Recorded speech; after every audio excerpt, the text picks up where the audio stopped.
गांव, इस शब्द के उच्चारण के साथ ही बहुत सी यादें उभर आती हैं और मुझे पूरा विश्वास है कि आप में से भी कई लोग आज भी किसी ना किसी रूप से गांव से अवश्य जुड़े होंगे और गांव से जुड़ी होंगी बहुत सी मीठी यादें।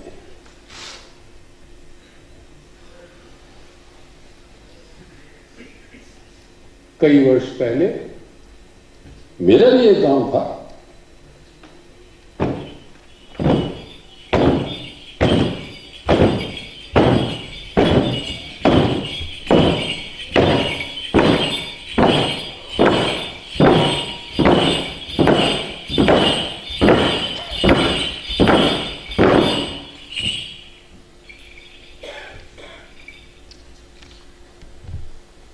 जहां बैलों के काले चिकने चुपड़े सींग दिखाई दिया करते थे, जहां धान के लहलहाते खेत थे, भरी दोपहर गर्मी में आराम करने को पत्तों की हरी बिछावन हुआ करती थी और नदी किनारे बैठकर कच्चे आम के ताजा कटे फांकों में नमक मिर्च लगाकर खाने का चटपटा स्वाद, वो भी बहुत याद है। और उसके साथ ही याद है बुढ़िया महाराजन की फटकार, क्योंकि हम ये बच्चे आम उन्हीं के बगीचे से तो चुरा के लाते थे। बहुत सी याद, बहुत सी याद। मेरा अपना बचपन वहीं पे ही खो गया, उसी गांव के खेतों में।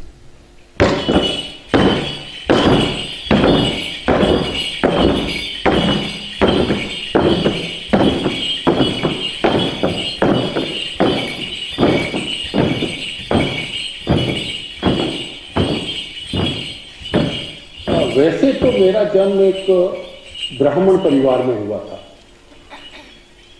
पर परिवार तो खेती बाड़ी करता था। इस रूप से हम भी मध्यवर्गीय किसान हुए। हाँ, काफी जमीन थी, खेती बाड़ी अच्छी थी, संपन्न परिवार था। किसी और किसान को छोटा मोटा कर्ज देने की भी हैसियत थी, कचहरी पेशी में 1000-2000 खर्च करने की भी हिम्मत। बड़ी इज्जत थी हमारी गांव में। ये कहो नाक ऊंची थी। गांव में कोई स्कूल नहीं था, लिहाजा पास के एक कस्बे के हाई स्कूल में दाखिला लिया। 4 कोस नदी पार करके जाना पड़ता था। उस स्कूल से मैंने 10वीं पास की और फिर पास से ही शहर के एक शासकीय महाविद्यालय को प्रथम श्रेणी से लांघता हुआ मैं यहां पहुंचा दिल्ली। और दिल्ली के एक बहुत ही प्रसिद्ध विश्वविद्यालय में, जो तीसरी दुनिया में भी बहुत अच्छा माना जाता था। और पता है, इस विश्वविद्यालय में देश विदेश के जाने माने परिवारों के बच्चे पढ़ते थे।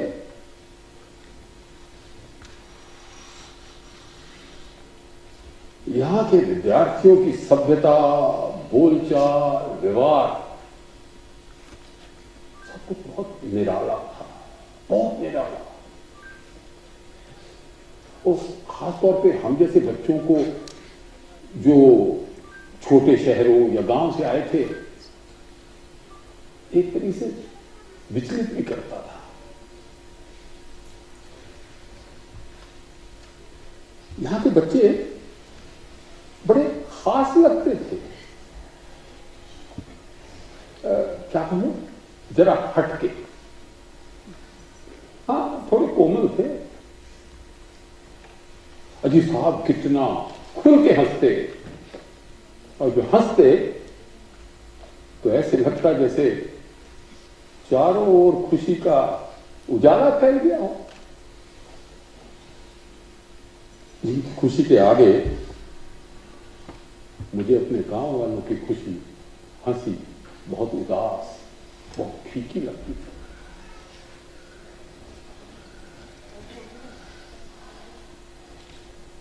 और लड़कियां तो और भी विशेष थी, बहुत विशेष। क्या दाएं, वो तो अपने आप में एक ऊर्जा का स्रोत थी, ऐसी ऊर्जा जो आपको उत्तेजित करे। उनमें एक चुंबकीय शक्ति थी अपनी ओर खींचने की। कोमल, गोरी चिट्टी,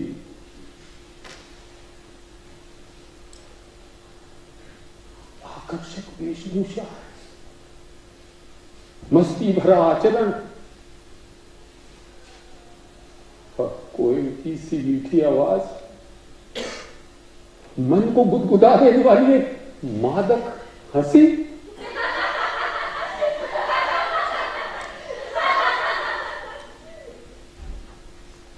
क्या वातावरण था। भला इस मादक वातावरण का मेरे ऊपर असर ना होता? हुआ जी, खूब हुआ। इसने मेरे मन में एक नई चेतना फूकनी शुरू कर दी थी। मैं अपने जीवन को एक नया रूप देने लगा था। यहां तक कि मैं सांस भी लेता तो चैनल 5 और इंटीमेट की खुशबू मेरे रग रग में दौड़ जाती।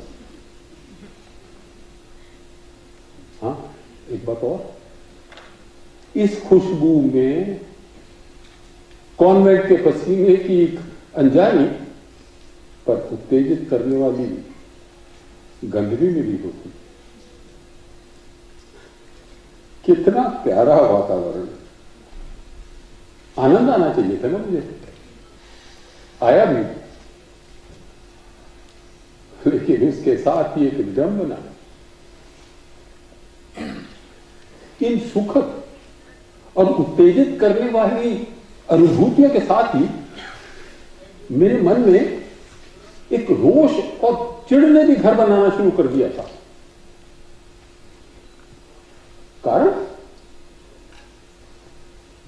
कारण था इन शहरवासियों की सोच, व्यवहार और अमीरी का भोंडा दिखावा। ये शहरवासी अपने आप को तो क्या कहूं, इनमें एक अहंकार भरा सुपीरियरिटी कॉम्प्लेक्स था। ये अपने आप को बहुत उच्च श्रेणी का, मॉडर्न, सभ्य, कुलीन, जो शब्द आप इस्तेमाल करना चाहिए। और हम लोग, गांव के या छोटे शहरों के लोग, गंवार, अनपढ़, बदतमीज, ये जताते नहीं थकते थे कि हम लोगों को तो ठीक ढंग से जीना भी नहीं आता। और दिल्ली की हर चीज में, चाहे वो घर हो, दुकानें हो, लोगों का पहनावा हो, या फिर बेहुदा शौक, सब चीज में अमीरी झलकती थी। और इस अमीरी की चकाचौंध में मुझे अपने गांव का बड़े से बड़ा किसान भी कुली कबाड़ी लगने लगा था।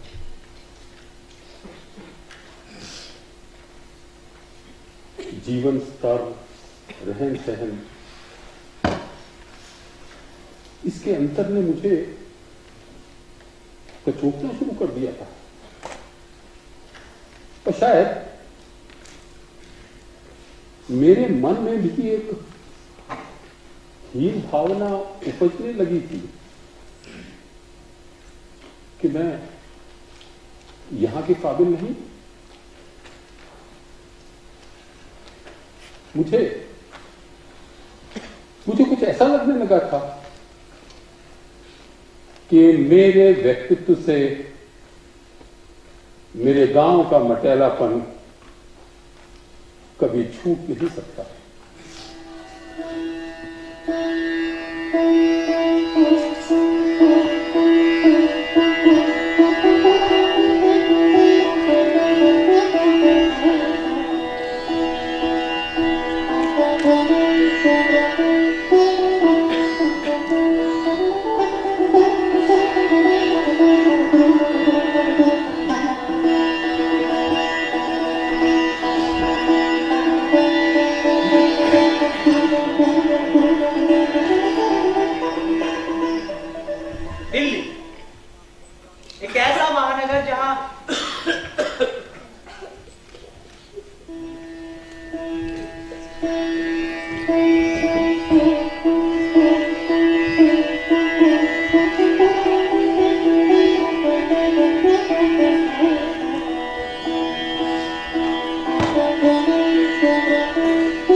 रुपयों की नदी कहावत के बाहर बैठी है। राम सजीवन, जिन्होंने अपनी जिंदगी में कभी इतना बड़ा शहर नहीं देखा था, और जब वो शहर में बिल्कुल नए नए थे तो एक लड़के से उन्होंने उसके जूते की कीमत पूछी। अरे शिरीष! अरे कैसे सजीवन बाबू? एकदम बढ़िया। कहाँ जा रहे हैं सुबह सुबह तैयार होके? बस यूं ही थोड़ा सा काम है। मुबारक हो, नए जूते। अरे ये तो कर ही लिए हैं। कितने के? सस्ते हैं। अरे भैया कुछ तो कीमत होगी। 268 रुपए। कितनी? अरे 268 रुपए। 268 रुपए? क्या हुआ? इतने में तो हमारे गांव में 1 क्विंटल गेहूं आ जाए। 1 क्विंटल गेहूं? 1 क्विंटल गेहूं। चीजों को इस तरह से देखने का सजीवन बाबू का ये अपना ही तरीका है। वो हर चीज को अनाज की सामान्य मूल मात्रा में बदलकर देखने लगते हैं, और ऐसा करना उन्हें बड़ा अच्छा लगता है। वो उस आदमी को देखो, कम से कम 3 क्विंटल धान पहन कर बैठा है। इस लड़की को देखो, 50 किलो अलसी अपनी कलाई पर लपेट कर बैठी है आराम से। मकान का किराया 3.5 क्विंटल गेहूं, बिजली पानी अलग। पर वो देखो, वो साला हीरो 20 एकड़ की कुछ पैदावार पर हाथ बजाता भागा जा रहा है। लेकिन ये सब कुछ एक रोचक और मनोरंजक खेल नहीं है, ये बहुत ही गंभीर और पीड़ादायक है, जहां गांव का मंझला किसान वर्ग शहर के निचले वर्ग से भी नीची कोटि का साबित हो रहा है। किसी दफ्तर का कोई छोटा मोटा बाबू भी जीवन स्तर और सभ्यता के लिहाज से ज्यादा कुलीन और ज्यादा चमकदार दिखाई देता है। ये सब कुछ अन्यायपूर्ण है, गलत है ये सब कुछ। जहां एक तरफ देश की 70% जनता को जीवित रहने के लिए जरूरी कैलोरी शक्ति के बराबर का अन्न भी नहीं मिल पाता, वही दूसरी तरफ ये लोग, जहां 20 एकड़ की सवारी करने वाला एक आदमी 3.5 क्विंटल गेहूं की शराब एक बैठक में पी जाता है। ये गलियों में, चौराहों पर जब हम इन लोगों को देखते हैं ना, हमें अपने ही गांव के लोग नजर आते हैं, इतने ही भूखे, इतने ही असहाय और इतने ही गरीब। देखिए भैया, अब तो क्रांति की जरूरत है। आएंगे, अच्छे दिन आएंगे, गर्दिश के दिन ये कट जाएंगे। सूरज झोपड़ियों में चमकेगा, बच्चे सब दूध में नहाएंगे। आएंगे, अच्छे दिन आएंगे, सपनों की सतरंगी डोरी पर मुक्ति के फुलहारे लहराएंगे। आएंगे, अच्छे दिन आएंगे। रास्ते में उगे हैं कांटे, रास्ते में उगे हैं पहाड़, देह में उगे हैं हाथ, हाथों में उगे हैं औजार। अब तो इनकलाब की जरूरत है। हमारी ख्वाहिशों का नाम इनकलाब, हमारी ख्वाहिशों का सर्वनाम इनकलाब, हमारी कोशिशों का एक नाम इनकलाब। आज हमारा एकमात्र काम इनकलाब। खत्म हो लूट किस तरह, जवाब इनकलाब। खत्म हो भूख किस तरह, जवाब इनकलाब। खत्म हो हर सितम किस तरह, जवाब इनकलाब। हमारे हर सवाल का जवाब उठी आजादी को तोड़कर चलो रे साथी जुल्म से सर को मिटाएंगे। उठी आजादी को तोड़कर चलो रे साथी जुल्म से सर को मिटाएंगे।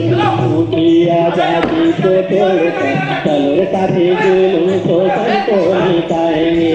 उठी आजादी को तोड़कर चलो रे साथी जुल्म से सर को मिटाएंगे। उठी आजादी को तोड़कर चलो रे साथी जुल्म से सर को मिटाएंगे।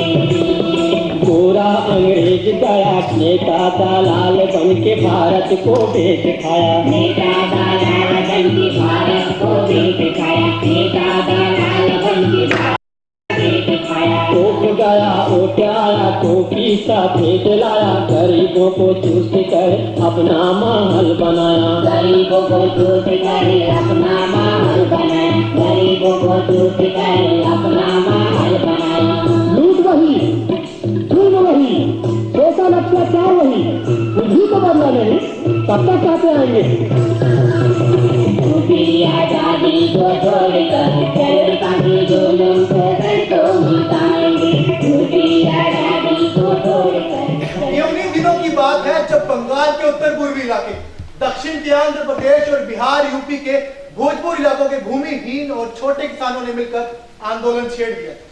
उन्हें मुठभेड़ों में मारा जा रहा था, जेलों में भरा जा रहा था, सरेआम उनकी आंखें फोड़ी जा रही थी और अखबारों के पन्ने ही सब खबरों से भरे रहते थे।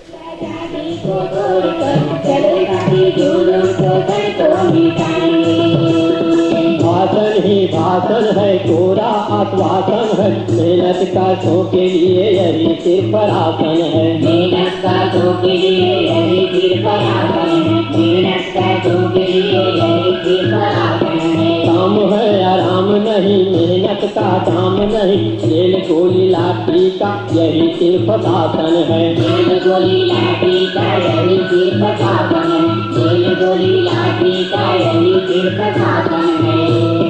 नेता वही, पुलिस वही, कलेक्टर कमीना, हरामी थानेदार वही, इन्हें मारकर भगाएंगे। इसी बीच समाज को जानने के लिए सजीवन बाबू ने किताबें पढ़नी शुरू की। एंटी ड्यूरिंग पढ़ डाली, पूंजी पढ़ डाली, 18 ब्रूमर फ्लू बोनापार्ट और हॉली फैमिली से लेकर लेनिन और माओ का अध्ययन किया। धीरे धीरे समाज का एक खूब साफ नक्शा उनके दिमाग में बनने लगा।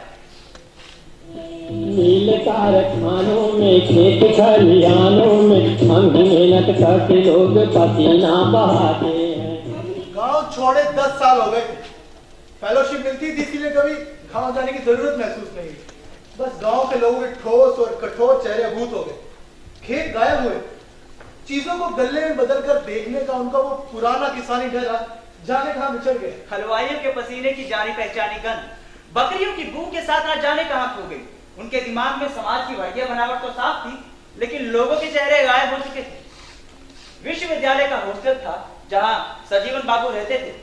संगठन में सक्रिय थे और संगठन के कार्यकर्ताओं ने बहुत बड़ा लेखक और बहुत बड़ा चिंतक मानते थे।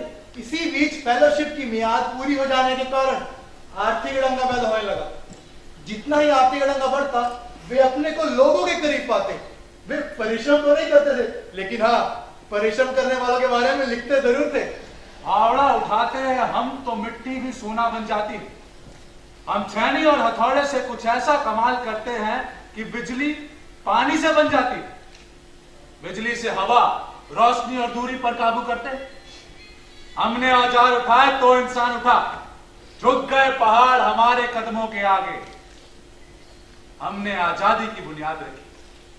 चाहते तो हम भी बंदूक उठा सकते थे। बंदूक की जो है तो एक और औजार, लेकिन जिससे तुमने छीनी है आजादी सबकी। हम नालिश नहीं, फैसला करते हैं। उनकी दिनचर्या कुछ इस तरह से हो गई थी कि नहाते नहीं थे महीनों तक, ज्यादातर अपने कमरे में ही रहते थे, लेकिन हाँ, समाज के बारे में लेख जरूर लिखते थे। इसी बीच इस तीसरी दुनिया के सबसे बड़े विश्वविद्यालय के अधिकारियों ने छात्रों की मांग को ध्यान में रखते हुए दूसरे विश्वविद्यालयों के सामने एक आदर्श उदाहरण प्रस्तुत किया। सह शिक्षा के साथ सहवास और सह आवास का उदाहरण। जिस छात्रावास में सजीवन बाबू रहते थे, उसका आधा उत्तरी हिस्सा लड़कियों के रहने के लिए कर दिया गया।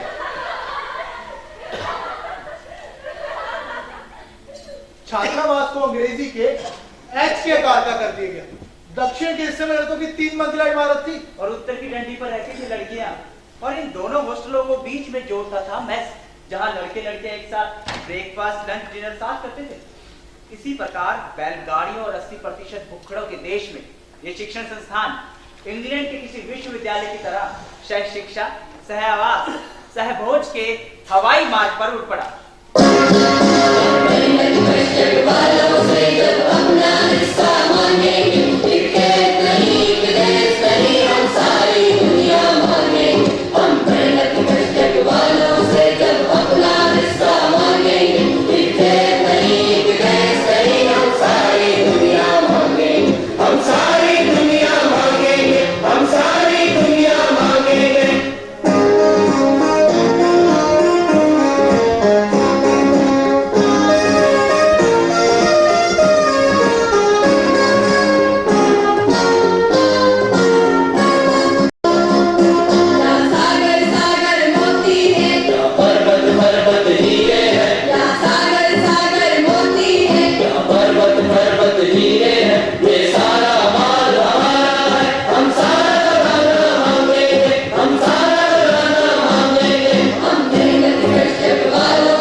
रामसजीवन ने भी बड़ी मेहनत और लगन के साथ अंग्रेजी का ज्ञान अर्जित किया।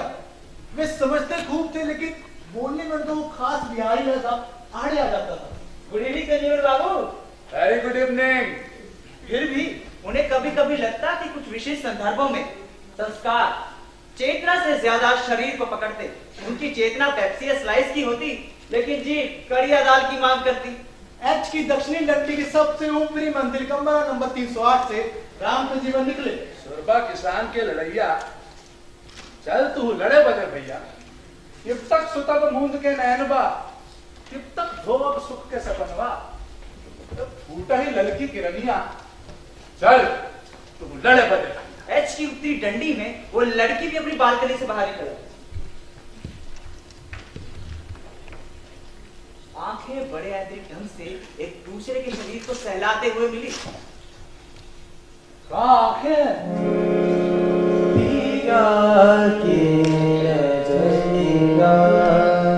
जादू भरी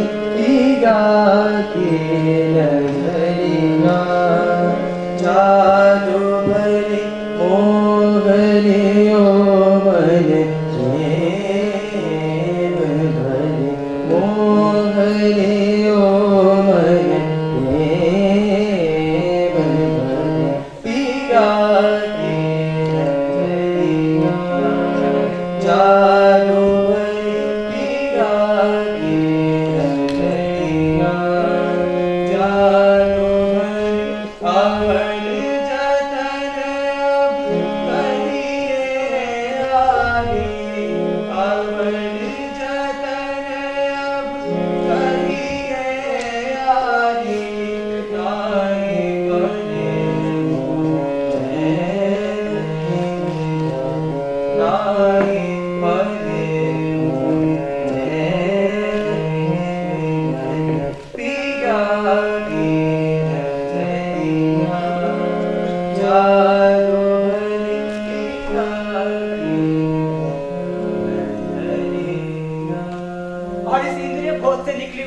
सजीवन बाबू को सातवें कम में उठा।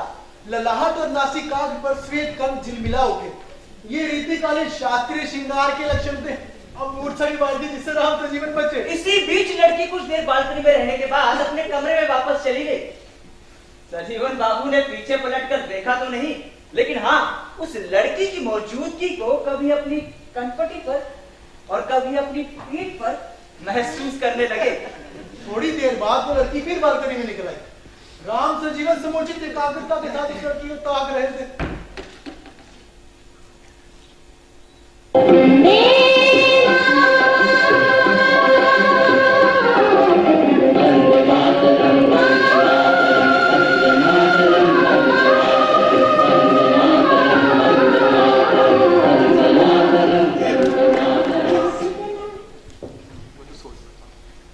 का रंग है, खूब गोरा, आटे और महावर वाला भी नहीं, गुलाब और मक्खन वाला। ऐसा लगता है जैसे अजंता की किसी यक्षिणी को मेरे सामने उतार कर रख दिया गया। और ये लड़की तो एकदम कोयल की तरह बोलती होगी। लड़की भी कदम हिम्मत और बेफिक्री के साथ उन्हीं की ओर झांक रही थी। संस्कारों का फर्क है। मोहल्ले या गांव की होती तो अब तक पार्क की ओर नीचे देखने लगती। अचानक आंखें मिली। क्या आंखें! एक ही दृष्टि में सब कुछ समझा दिया। इस समय तो मुझे बचपन में देखी राम लीला का जनक पाटिका प्रसंग याद आ रहा है।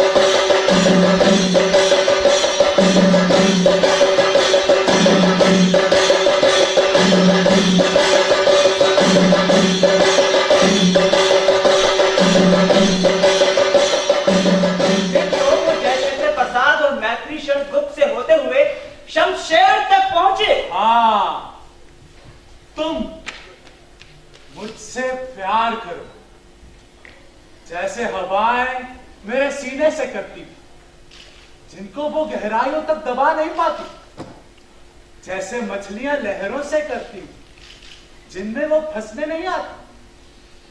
आई नो, रोशनाइयों में घुल जाओ और आसमान में मुझे लिखो और पढ़ो। आई नो में मुस्कुराओ और मुझे मार डालो। आई नो, मैं तुम्हारी जिंदगी हूं। और अब वो नेरुदा में खोए हुए थे।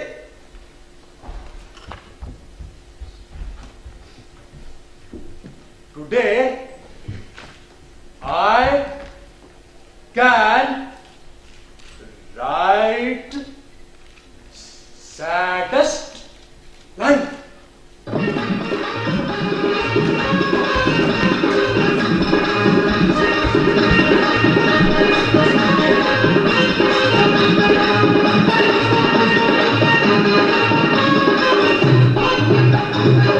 चलत मुसाफिर मोहलिया रे पिंजरे वाली मुनिया, चलत मुसाफिर मोहलिया रे पिंजरे वाली मुनिया, चलत मुसाफिर मुनिया।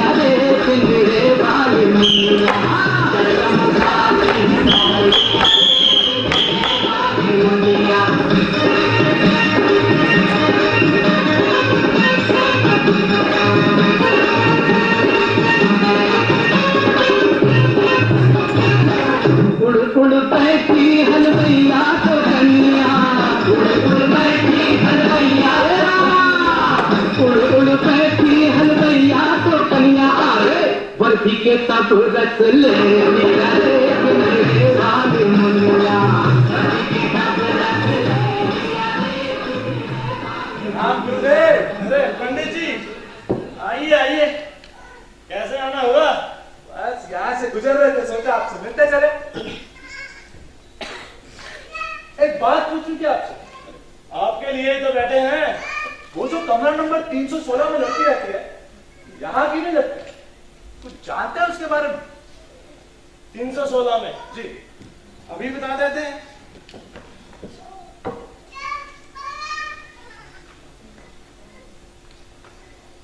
आप भी ना कमाल करते हो। हाँ। अरे कौन नहीं जानता इन्हें? लंदन से आई हैं। इनके पिताजी केन्या में बहुत बड़ी फैक्ट्री चलाते हैं। हाँ, और सुनिए, यहाँ आने से पहले बेबी लंदन में 7 साल पढ़ चुकी है। अंग्रेजी बोलती है, वो भी फराटेदार। CBS में रिसर्च कर रही है। एक बात जरूर है, बताइए। बेबी स्वभाव की बड़ी मीठी है। ये तो सोने पे सुहागा हो। नाम क्या बताया अभी आप?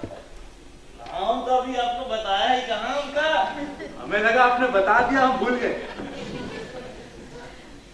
नाम है उनका अनीता चांदीवाला। अरे गुजरात की हुई और गुजराती ना जानने वाली। हिंदी बोलती भी जगह जगह रुक जाती है। बाहर से आई है ना। अरे टाइम हो गया पंडित जी, चलते हैं हम। ठीक है, आप ही चलते। आराम कीजिए। हाँ जरूर। पंडित जी, हाँ बोलिए ना। एक बात और, गुजराती आए या ना आए, पर माल असली पटाखा ठहरा।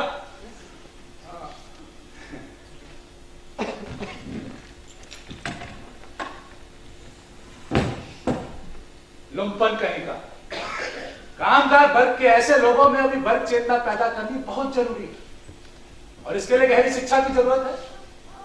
भारत की कम्युनिस्ट पार्टियां यही काम तो नहीं कर पा रही। नतीजा देखिए, छोटे किसानों और कर्मचारियों के बीच इनका कोई जनाधार नहीं। अब ऐसे लोगों को इनके वर्ग से परिभाषित करें या फिर संस्कारों और मूल्य व्यवहार के आधार पर।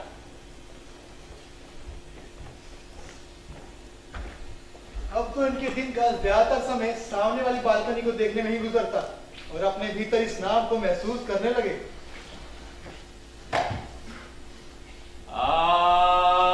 अनीता चांदीवाला, अनीता चांदीवाला। कितना संगीत कोई है ये नाम। चांदीवाला सरनेम तो लौकिकता और भौतिकता प्रदान करता है। इधर कमरे के भीतर बैठे हुए एक संगीत में संदेह के दिल में उठता है। रजाई ओढ़े लेटे लेटे बोलते हैं जैसे किसी से, यानी अनीता चांदीवाला से बोल रहे हो।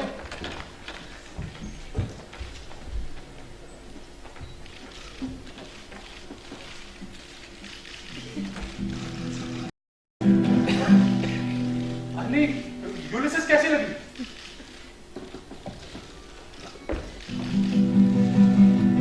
फिर वो अनीता चांदीवाला से hit and dust, jewel in the crown फिल्मों के बारे में पूछने लगे। अनीता चांदीवाला ने भी ब्रिटिश फिल्मों के बारे में विस्तार से समझाया।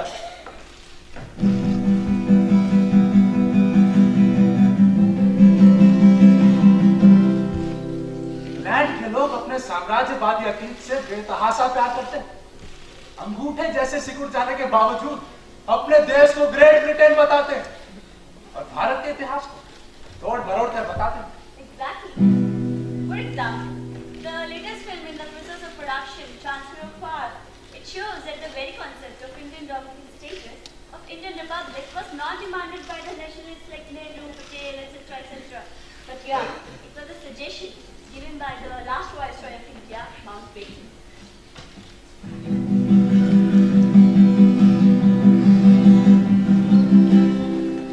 इस लड़की के विचारों में तो जागरूकता भी है, विचारों को समझने का सही दृष्टिकोण। अगर मैं इसे समाज के हालात के बारे में वैज्ञानिक तरीके से समझा दूं और संगठन से जोड़ दूं, तो ये लड़की तो बहुत महत्वपूर्ण भूमिका निभा सकती है। Absolutely correct. What they have done is that they have turned our Netaji Subhash Chandra.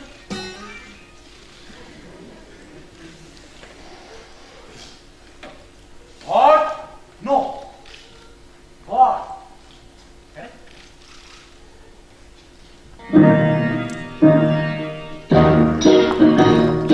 बेकरार करके हमें न जाइए, आपको हमारी कसम लौट आई।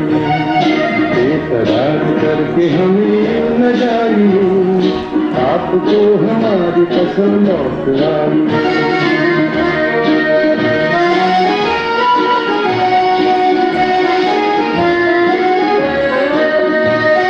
देखिए वो काली काली बदलियां, जुल्फ की घटा चुरा ले कहीं, चोरी चोरी या के शोक बिगलिया आपकी अदा कुरामले कहीं ये कदम अकेले आगे बढ़ाइए आपको हमारी कसम लौट आई करार करके हमें यूं न जाइए आपको हमारी कसम लौट आई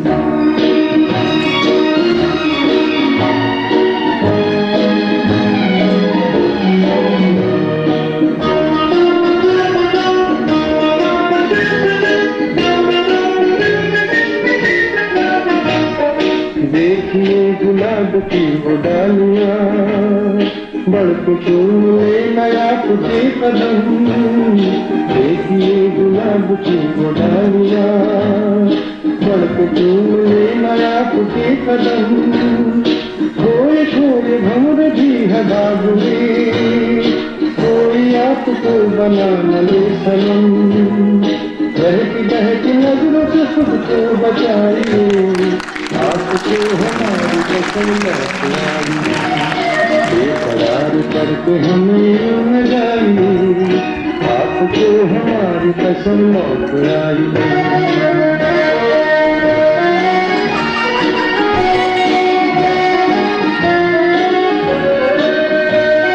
जिंदगी के रास्ते अजीब है इनमें इस तरह चला न दीजिए खैर है इसी में आपकी हुजूर अपना कोई साथी ढूंढ लीजिए उनके दिल की बात यूं न मुस्कुराइए आपको हमारी कसम लौट आई बेकरार करके हमें न जाइए आपको हमारी कसम लौट आई बेकरार करके हमें न जाइए आपको हमारी कसम लौट आई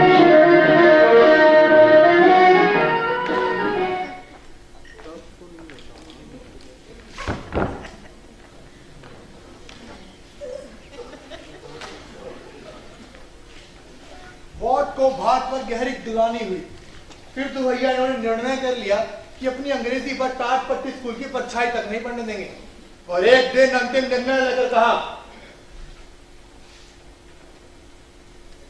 कैसे कैसे कैसे अपने दिल को मनाऊं मैं कैसे कह दूं तुमसे कि प्यार है तो सितम की अपनी मिसाल है अब तेरी जीत में तो मेरी हार है तो बांध रखने की आदि है मेरी सांस सांस आजादी है मैं जमीन से उठता वो नगमा हूं जो हवाओं में अब शुमार है कैसे कह दूं मैं तुमसे कि प्यार है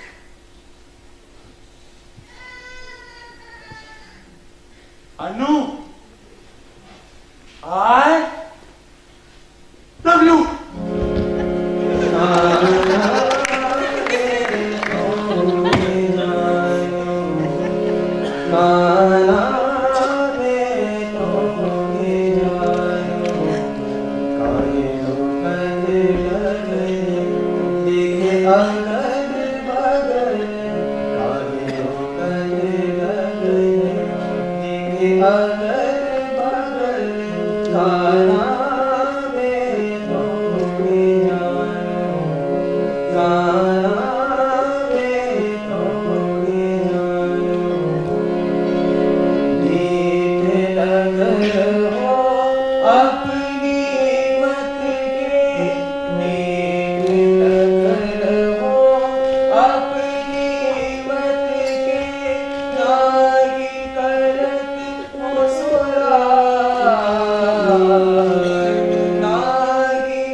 खुशी उन्हें दोहरी थी, इसलिए क्योंकि इस निर्णायक चिर प्रतीक्षित क्षण में उन्होंने लव को लव गोल डाला था बिना किसी प्रयास के।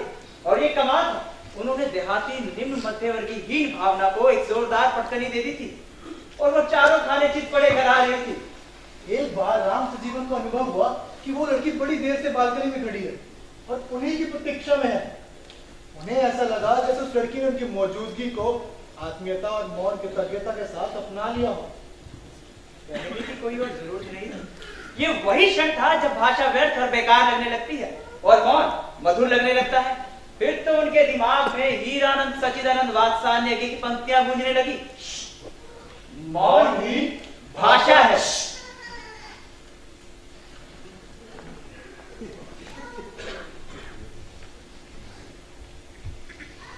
इस समय मुझे कैसे कैसे प्रतिक्रियावादी कवि याद आ रहा है। इतनी कोशिश के बावजूद भी बाबा नागार्जुन के आलोक धनवा की कोई कविता याद ही नहीं आ रहा।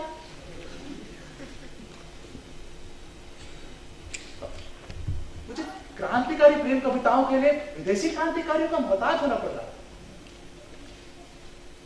प्रेम और स्वप्न को तो लेनिन ने भी जरूरी माना था क्रांतिकारियों के लिए। आज के बाद मैं भी क्रांतिकारी प्रेम कविताएं लिखूंगा। आखिर हिंदी साहित्य में इसकी कमी भी तो है। नेरूदा, लोरका, नाजिम, ये सब भी तो क्रांतिकारी थे जिन्होंने इतनी अच्छी कविताएं लिखी। हमारे हिंदी साहित्य में ये सब काम धर्मवीर भारती, नवगीतकार नीरजो आदि के खाते में डाल दिया है। अब बांग्ला के जीवनानंद दास जैसे कवि तो दुर्लभ हैं। इसीलिए आज के बाद क्रांतिकारी प्रेम कविताएं ही लिखूंगा। क्रांति हम लाएंगे। आजादी को तोड़कर जलता जुलूम को सबको मिटाएंगे। झूठी आजादी को तोड़कर जलता जुलूम को सबको मिटाएंगे। झूठी आजादी को तोड़कर जलता जुलूम को सबको मिटाएंगे। पढ़े लिखे नौजवान हो गया तू बेरोजगार, नौकरी ना मिली तुम्हें हो गया तू अब बेकार। नौकरी ना मिली तुम्हें हो गया तू अब बेकार। नौकरी ना मिली तुम्हें हो गया तू अब बेकार। जिसके पास दौलत है उसी का ठाट है, बाकी बचा है तो खा रहा है भ्रष्टाचार।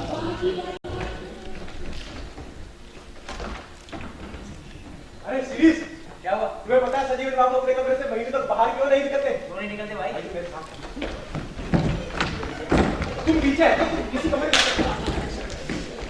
में लाओ जल्दी बाहर।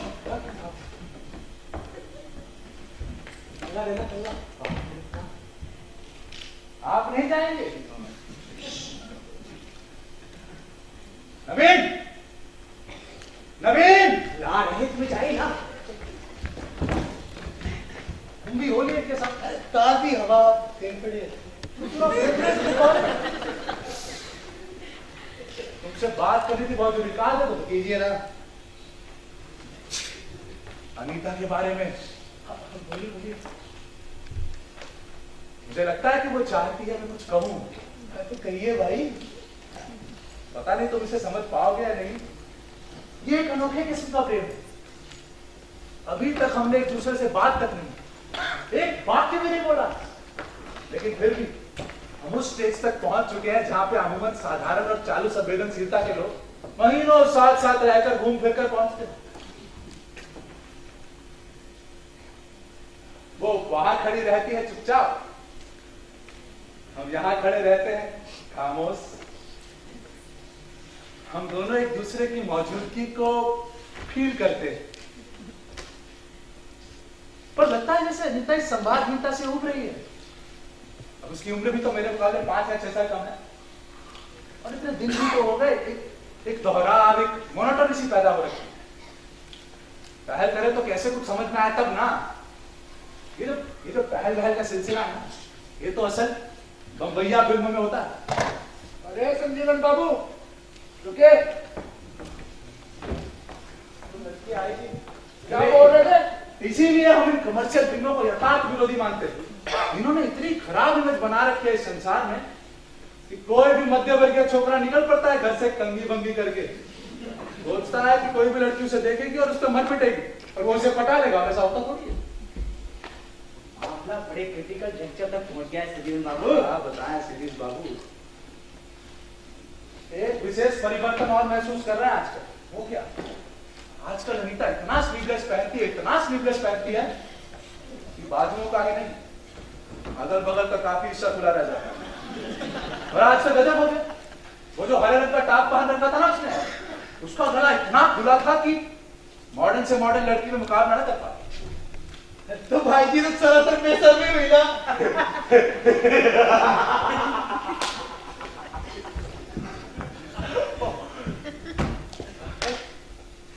ये बेशर्मी नहीं है जो तुम कर रहे हो। बाल खराब है। अरे भाइयों, ये उसके गुस्से और खींच की अभिव्यक्ति है। इतना उत्तेजित कपड़ा पहनकर वो मुझसे कहना चाहती है कि मैं अपनी मौजूदा निर्णयहीनता को और उससे बात करूं। आखिर लड़की शरीर के माध्यम से ही तो मौन को भाषा में बदलती है। अच्छा, तो जाकर बात क्यों नहीं करते? कह दो कोई जरूरी बात कर दी है। काम का बैठे बैठे मंडल घूमते रहे। तुम मरवाओगे। अंदर चलो। अरे चलो अंदर चलो। बालकनी दोबारा यही बात जो तुमने अब बोली ना, अनीता ने इतने अच्छे से बोली थी, अपने युवा शरीर से मौन को भाषा में बदलते हुए। और यही बात तुम कितने मुंह फट और भौंडे तरीके से बोल रहे हो। इसमें तुम्हारी गलती नहीं है मोहन। इस संसार ने एक ऐसा उपभोक्तावादी समूह पैदा किया है कि हर चीज एक चीप कमोडिटी लगती है। जैसे लड़की बाजार में बैठी है, मैं जाके खरीदूंगा और पटा लूंगा। हमें ऐसा लगता है कि आप कुछ करेंगे नहीं, सारा दिन इसी कोठरी में बैठे बैठे सड़ते रहेंगे। सही बोले सीरीज भैया। अरे मोहन, एक बात बता, वो लड़की का नाम बता भी जानती है या नहीं जानती। हाँ भैया, सीरीज प्रश्न। अब इतनी निष्कवच बातें में तो तुमको बलगनी लगेगी। आप ही लोग बताइए, क्या कभी प्रेम इतना सघन हो सकता है जब तक दोनों तरफ बराबर ना? बिल्कुल हो सकता है। तुम्हारे यहाँ होता होगा। यहाँ प्रेम एक प्रेम रिश्ता है, एक कला है, एक उत्कृष्ट मानवीय कलाकृति। पूंजीवादी समाज का प्रकोप तो देख। मैं अपने निकट से निकट दोस्तों में भी संवाद ही नहीं बना पा रहा। इस समय तो मुझे चेखव की ग्रीक कहानी याद आ रही है, जहां नायक को अपनी पीड़ा करने के लिए कोई नहीं मिलता, अंततः अपने घोड़े से लिपट लिपट कर रोता है। मेरे पास तो घोड़ा भी नहीं, लेकिन मैं कविता जरूर लिखूंगा। खुली खिड़की का अर्थ, जिसकी शुरुआती पंक्तियां हैं, तुम नहीं जानते कि इतिहास में खुली रह गई एक अकेली खिड़की का क्या अर्थ होता है, लेकिन हम जानते हैं खुली खिड़की का भी एक भविष्य होता है, जिसमें से प्रतिज्ञाओं और संकल्पों की रोशनी फूटती है, और वगैरह वगैरह। अरे किताब में तो भूल गया।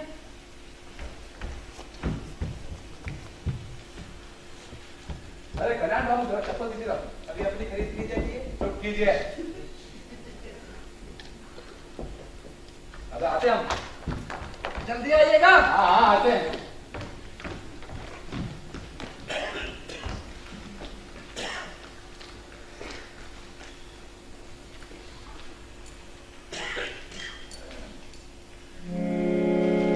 पिया की नजरिया जादू भरी, पिया की नजरिया जादू भरी, मोहनी ओ मन में, मोहनी ओ मन में भरी, पिया की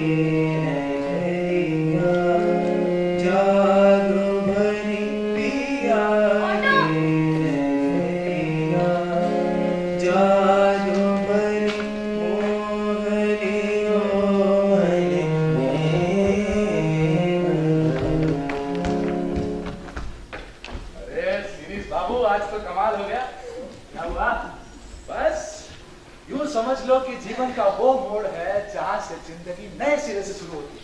अरे कहीं अनीता से बात तो नहीं हो गई? नहीं यार, कुछ आज बस स्टॉप पर खड़े थे, अनीता वहां आई। उसने मुझसे पूछा ब्रदर, बस नंबर 666 इज गॉन। मैंने भी कहा क्या? No, it is yet to come. फिर क्या हुआ? फिर वो मुस्कुराई और चल दी। रास्ते रे। तो जीवन मुझे एक बात बताइए, पूछिए ना। इसमें आपका चिंतन कौन सा करने झूठा? अरे कितना इंटेलिजेंट होते जा रहे हो दिन ब दिन, हैं? तुम खाओ, दिमाग मत उड़ाओ। इतना डिफिकल्ट नहीं है समझना, हम समझाते हैं। देखिए, फर्स्ट स्टॉप वर्ड दूसरे लड़के और खड़े थे ना? तो ये बात मुझसे ही क्यों पूछी? अब महीने तक नहाओगे नहीं ना तो आपके उठिए जरा, आइए आइए, अरे चलिए ना। जीवन चुप रहिए आप, हमारे कमरे में आके हम ही को बेइज्जत करते हैं। निकले यहाँ से। अरे चलिए नीचे। आपका हौसला बढ़ा रहे थे तो आपकी तरफ तो जाएंगे नहीं। हाँ, सीधी प्रिया का- चलिए चलिए, उठिए, निकलिए। आप भी चलिए गुरुदेव, चलिए। हमारे चलिए। कमरे में आना कभी, हमारे कमरे में आना। हाँ देखेंगे। अरे नवीन, आइए आइए आइए। आप तो दिखा दी अपनी मित्रता। निकलिए यहाँ से।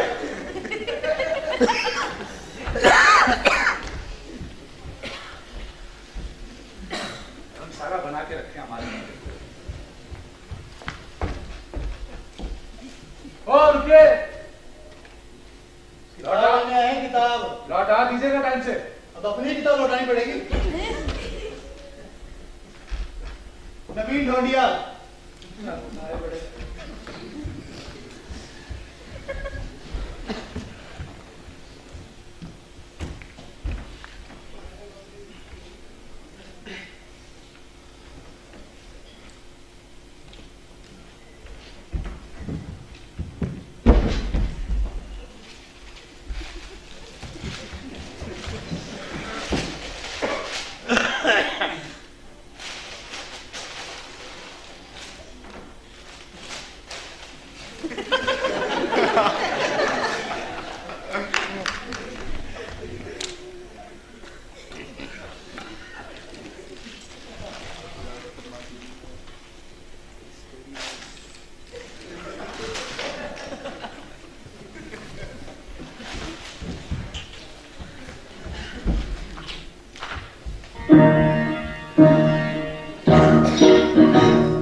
बेकरार करके हमें न जाइए, आपको हमारी कसम लौट आई।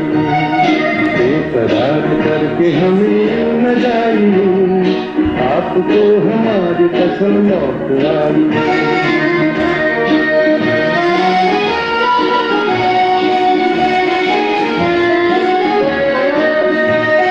देखिए वो काली काली बदलियां, जुल्फ की घटा चुरा नली कहीं, चोरी चोरी आके शोक बिगलिया, आपकी अदा चुरा नली कहीं। वो कदम अकेले आगे बढ़ाई, आपको हमारी कसम लौट आई। बेकरार करके हमें न जाइए, आपको हमारी कसम लौट आई।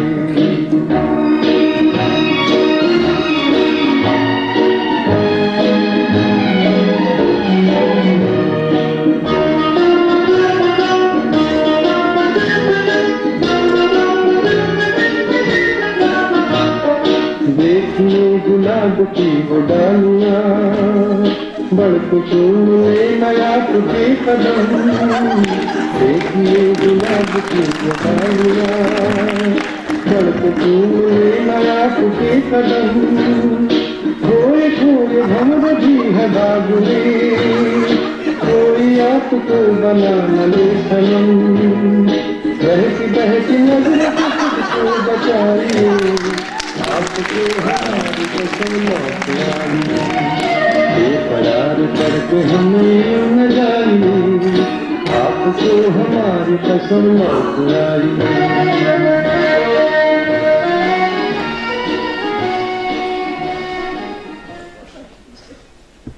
वो आंखें थी या तकलीफों का उभरता हुआ समंदर? जितनी जल्दी हो दुनिया बदल देनी चाहिए। अनीता, तुम जानती हो कि गांव के लोग किस तरह रहते हैं? बंजर जमीन, सूखे आसमान से लड़ते लड़ते किस तरह उनकी हड्डियां निकल आती हैं। सामंती और महाजनी शोषण का कभी ना खत्म होने वाला सिलसिला किस तरह उन्हें कीड़े मकोड़ों से भी बदतर बना डालता। और हमारा कानून, वो हमारे निगाहों और सपनों पर खौफ बनकर छा जाएगा। देश के नाम पर जनता को गिरफ्तार करेगा, जनता के नाम पर बेच देगा, सुरक्षा के नाम पर असुरक्षित करेगा। और अगर कभी आधी रात को आपका दरवाजा खटखटाएगा तो एक बात समझ लीजिए, आपका पता नहीं चल पाएगा।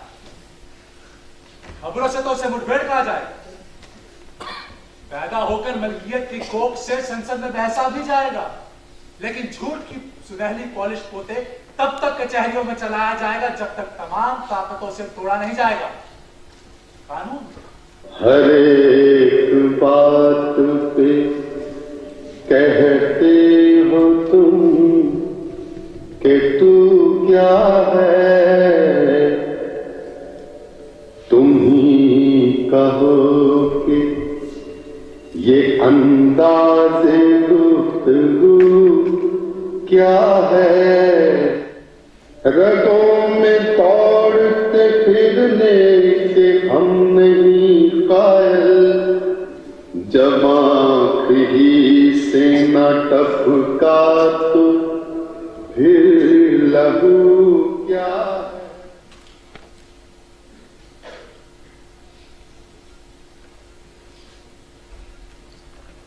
वो डरते हैं, किस चीज से डरते हैं? तमाम धन दौलत, गोला बारूद, पुलिस फौज के बावजूद वो डरते हैं। वो डरते हैं कि कहीं किसी दिन गरीब और निहत्थे लोग उनसे डरना बंद ना कर दें।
सजीवन बाबू।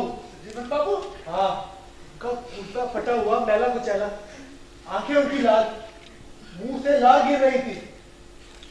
आधे घंटे तक फ्रेंच जैसी भाषा में पता नहीं क्या बोलते रहे, और जब मैंने कुछ पूछा तो घंटे भर तो हंसते ही रहे। संजीवन बाबू ने अपने चारों तरफ जो संसार रच लिया है उसको नष्ट कर कर उनको बचाया जा सकता है। स्किज़ोफ्रेनिया है, उनके भ्रम को उसके से टकराकर तोड़ना ही पड़ेगा।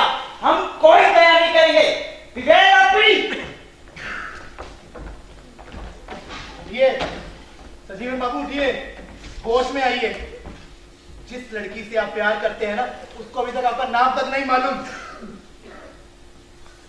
सोच सोच कर पागल हो जाओगे। चलिए गीता के पास, चलिए। लेकिन एक बात पता है आपको, उस वर्ग में आपकी हालत चपरासियों से भी गई होती है। उसके पिता के एरिया में बहुत बड़ी फैक्ट्री चलाते हैं। आए प्यार करने वाले शक्ल देखिए। उठिए, मुंह हाथ धोइए, दाढ़ी वाड़ी बनाइए। अगर उस लड़की से प्यार किया है तो उसके माफिक बनिए ना, और अगर नहीं बन सकते तो लौट आइए अपनी दुनिया में। वो किसी और दुनिया की वासी है। और ये जो आप वर्ग करते रहते हैं ना, ये कोई ख्याली पुलाव नहीं है, एक ठोस सच्चाई है, ठोस सच्चाई। वर्गीय अंतर विरोध में संघर्ष नहीं होते, कविताएं ही नहीं लिखी जाती। ज्ञान गाथ जैसी कई चीजें उसके हाथ बढ़ जाते। संजीवन बाबू, सजीवन बाबू, होश में आइए। नहीं तो पागल हो जाएंगे।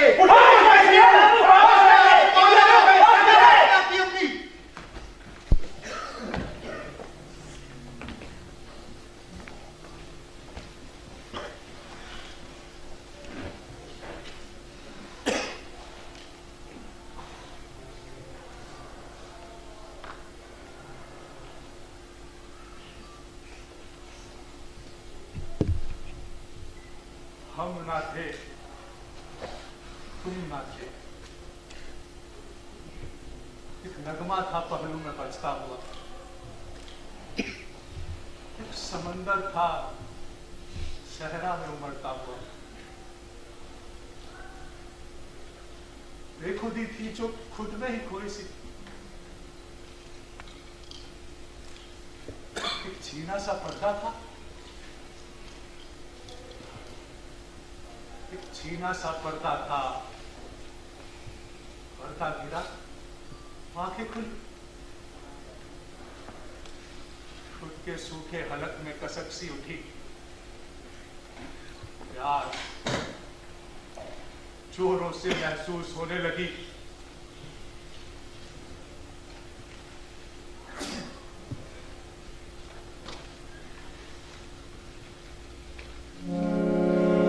प्यारे दर्शन दे जो आए, प्यारे दर्शन दे जो आए, तुम बिन रहो न जाए, प्यारे दर्शन दे जो आए, प्यारे दर्शन दे जो आए, दिन सना भूख नींद लगी रहना, मुख शोकत नावे बहना, आकुल व्याकुल फिरूं रहने गिर है कने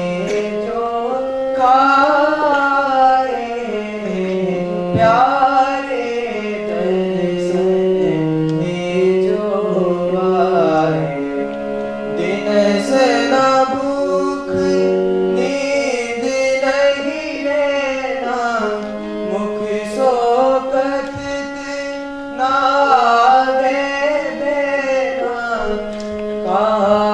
कहूँ कछु कहना मिलकर तपन बुझाए, प्यारे दर्शन दे जो आए, प्यारे दर्शन दे जो आए।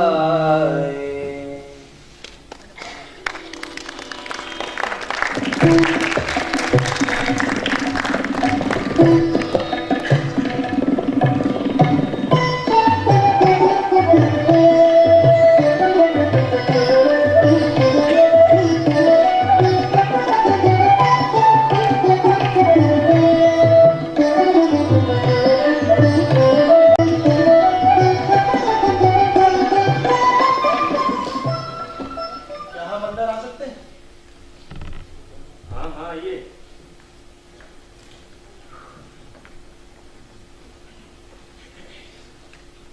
आप ही बताइए क्या किया जाए। ये वो पत्र है जिसे राम से जीवन ने अनीता को लिखा। वो कमरा नंबर 316 के पते पर पोस्ट कर दिया। पत्र 2 भाषाओं में है, हिंदी और अंग्रेजी। इसमें जीवनानंद दास, लोरका, नेरुदा, टैगोर की पंक्तियां थी। प्रेम का मार्मिक और विदार्थ वर्णन इन पंक्तियों में। लड़की ने क्या कहा? कह रही थी कुछ रोज पहले एक आदमी। हाँ हाँ आते हैं।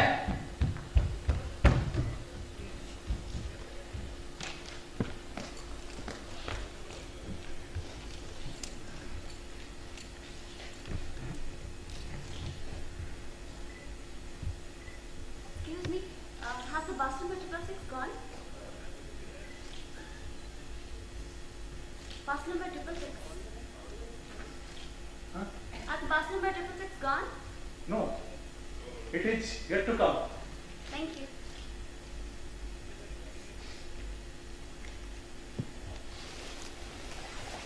आपने हमको पहचाना? Thank you.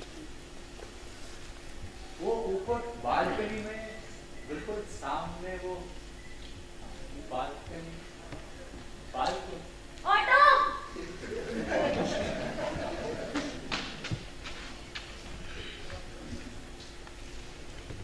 पहले तो उसने इन बातों को नहीं लिया, लेकिन अब बात कुछ और है। आप लोग कुछ कीजिए, राम सजीवन को उसके गांव छोड़ाइए। यहाँ से बाहर निकलेंगे, हवा पानी बदलेगा। चलिए।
कुछ वर्ष गांव में रहने के बाद मैं फिर लौट आया दिल्ली और उसी विश्वविद्यालय में फिर से दाखिला ले लिया।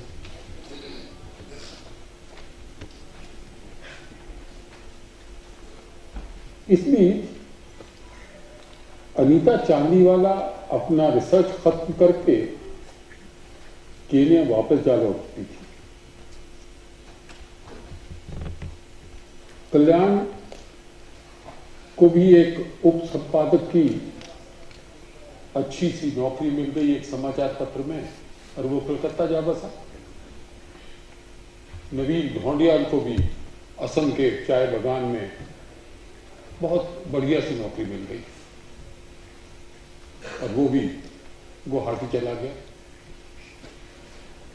इसी प्रकार और संगी साथी भी अपने व्यवसाय अपनी नौकरियों के सिलसिले में बिखर गए, अलग अलग जा बसे।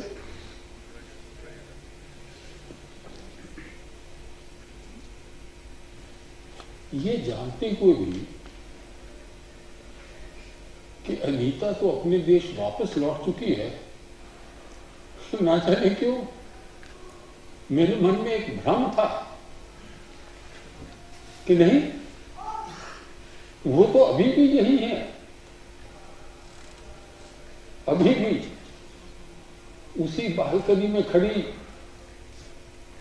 मुझे देख रही है।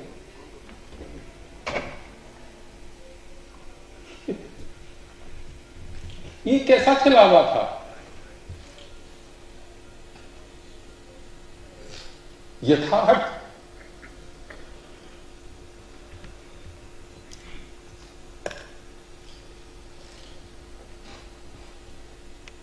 एक तरफा प्यार, ये कैसे एक तरफा प्यार जिसकी कोई नियति नहीं थी? मैं कायर, डर गया। मैंने अपने प्यार का कभी ढंग से इजहार किया ही नहीं।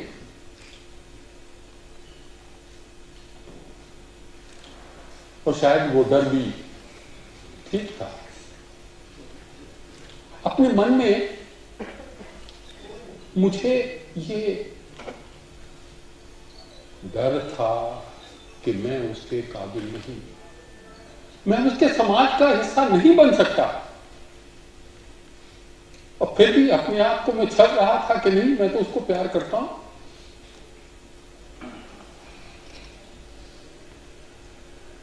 इस तनाव, इस उलझन, इस मानसिक द्वंद से बाहर निकलने में मुझे कुछ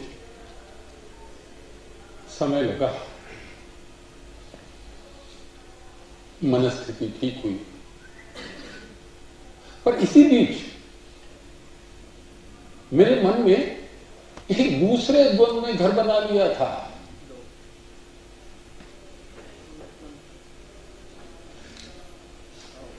समाज स्थित विसंगतियां, विषमताएं, असमानताएं सदा ही मुझे विचलित करती थी।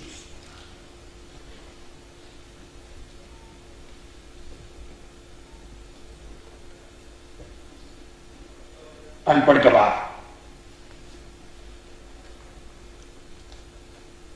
विधवा की दूसरी शादी, राम राम राम राम राम राम। अरे सिखिया, तू मंदिर में कहां से लिया रही है? भगवान को भी अपवित्र करेगी।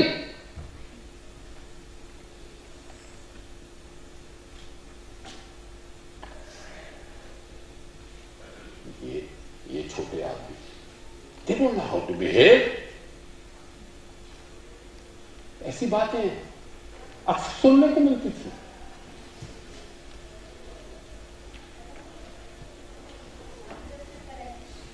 मेरा ऐसा मानना है कि इन विषमताओं, असमानताओं और विसंगतियों के पीछे दो कारण थे। पहला, हमारे समाज की भौतिकवादी सोच, और दूसरा, जातियों के आधार पर हमारे समाज का वर्गीकरण।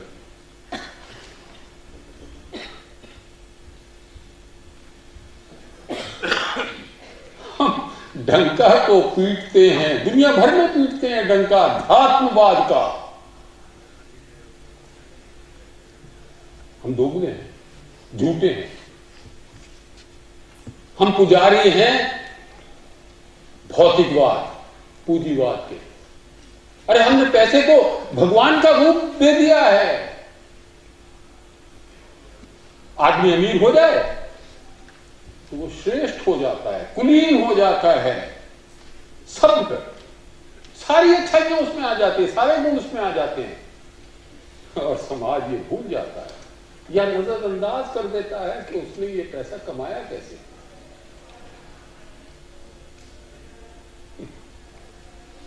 जितना बड़ा अमीर आदमी उतना ही हमारे समाज का अग्रणी सेवादार, प्रभावशाली, जो शब्द आप चाहे दे दीजिए। और जातीय वर्गीकरण ने तो हमारे समाज का बिल्कुल बंटाधार कर दिया। मनुष्य मनुष्य में एक खाई खोल दी।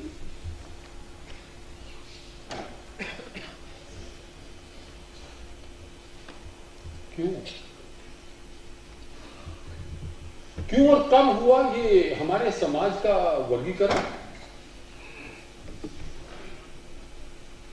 जिस कारण उपेक्षित होता रहा हमारे समाज का एक बड़ा अंग, जिसे हम पिछड़ा या नीची जाति का कहते हैं। अरे पिसता रहा ये वर्ग हमारी मान्यताओं, हमारी परंपराओं और हमारे जातीय अंतर्विरोधों के बीच।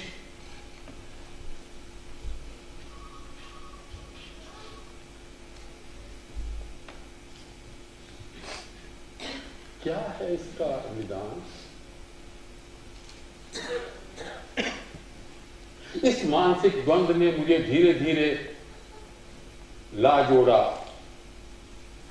उस संघर्ष और उस आंदोलन से जो सदा ही मेरी अनुभूतियों का अंग था।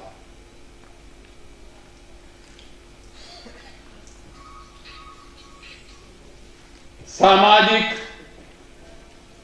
चेतना के लिए संघर्ष,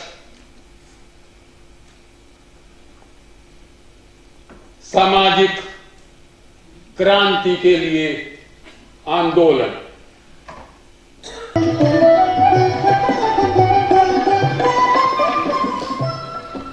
क्या हम अंदर आ सकते हैं? हाँ हाँ आइए।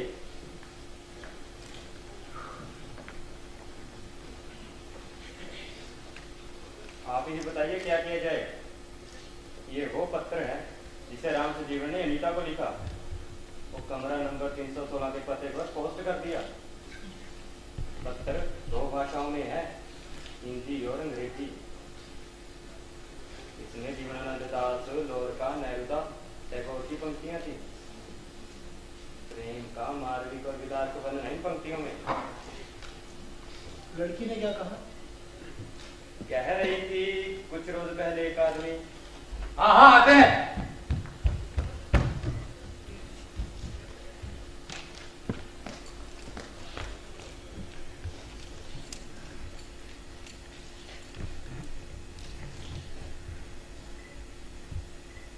Excuse me, has the bus number 666 gone? Bus number 666. Huh? Has the bus number 666 gone? No, it is yet to come. Thank you.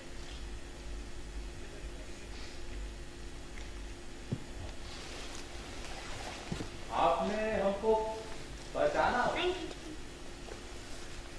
वो ऊपर बालकनी में बिल्कुल सामने वो बालकनी